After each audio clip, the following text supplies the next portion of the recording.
The people in Africa, and I will speak of the people in Kenya in particular, are living the real impacts of climate change. Even though aren't highly responsible for the causes,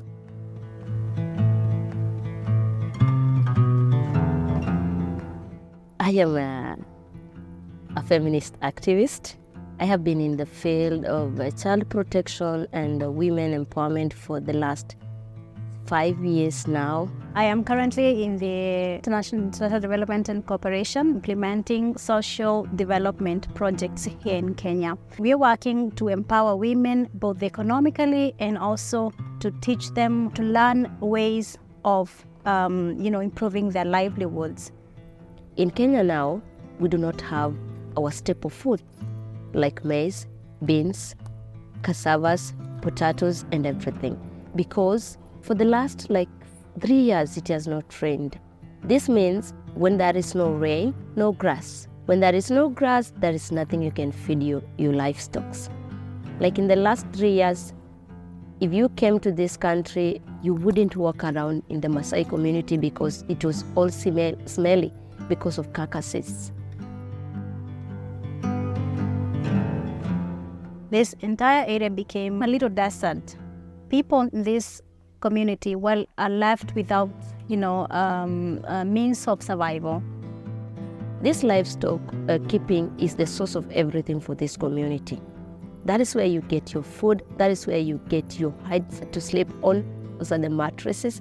That is where you get your school fees for your children. This is where you get your money. Without the cows, without the goats and the sheep and camels, you're done.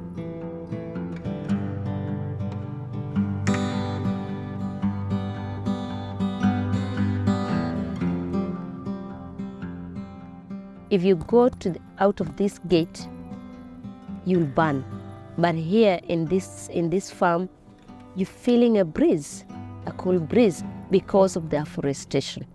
So this farm can also be a demonstration of how planting of trees can be important and how it can change the ecosystem. The main objective that this project is also directly or indirectly is trying to achieve is sustainability of climate smart agriculture and to continue benefiting the people that are part of that community where the activity is taking place.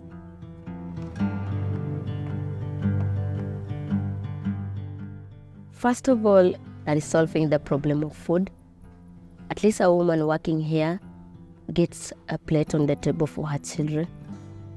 It is also impacting positively in a change strategy of life, that this woman is learning something different from livestock keeping, which is no longer sustainable. I have seen women earning skills from here, since from land preparation, planting or sorting or preparing the seeds, harvesting, till to the final process of selling. So what I have seen is just is something different from what we are used to or what the Masai women are used to.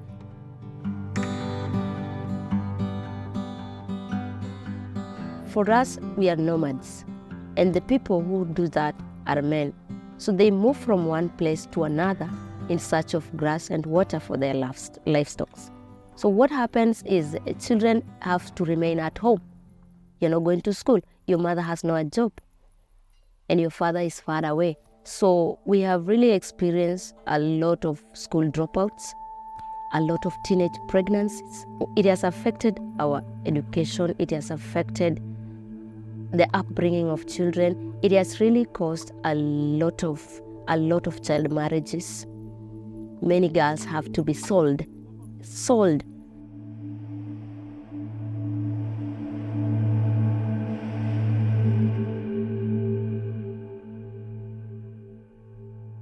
being a woman in this country, it's like climbing a high hill to get to what is generally a human right. But when you come to the Masai, problems for women are nothing comparable to what I was saying that I experienced. We do rescue, especially the girls from the community where are affected by harmful cultural practices like FGM, early marriage, and child forced marriage.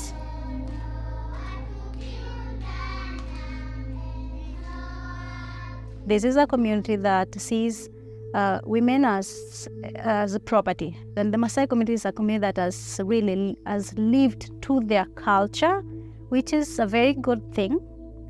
But we also have to say that some cultures, practices, and traditions are very harmful, especially for the girl child, for the woman. Practices like FGM, female genital mutilation, are still a practice that takes place. They consider it as a rite of passage. When a Maasai girl goes through FGM, the next phase of her life is to be married off and to go and start having children. And not given a chance to choose who you want to marry, who to be their lover, but the community does it for them.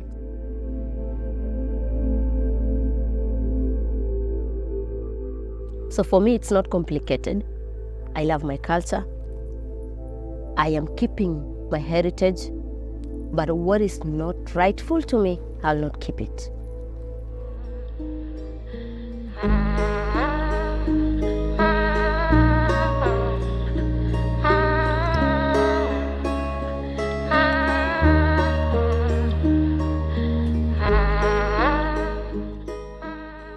For a Maasai woman, her duties are all surrounding the compound and the house.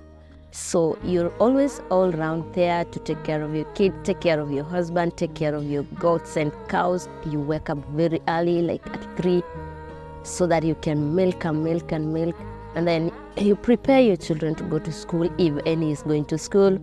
From morning to evening, you are around the compound, but with heavy duties, you're doing everything. They are expected not to speak like their mind. No, you always come second. Even in decision making, you always consult your husband. If your husband is not there, you consult the clansmen.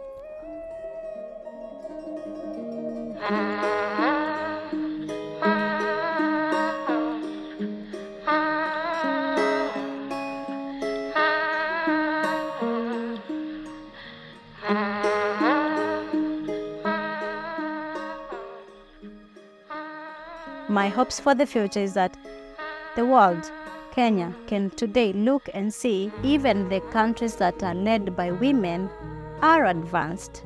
A woman's voice is equally important.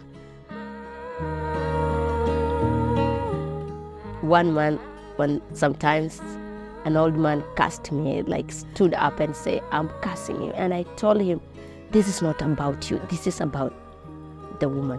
This is about the community. This is about a Maasai woman. This is about human rights.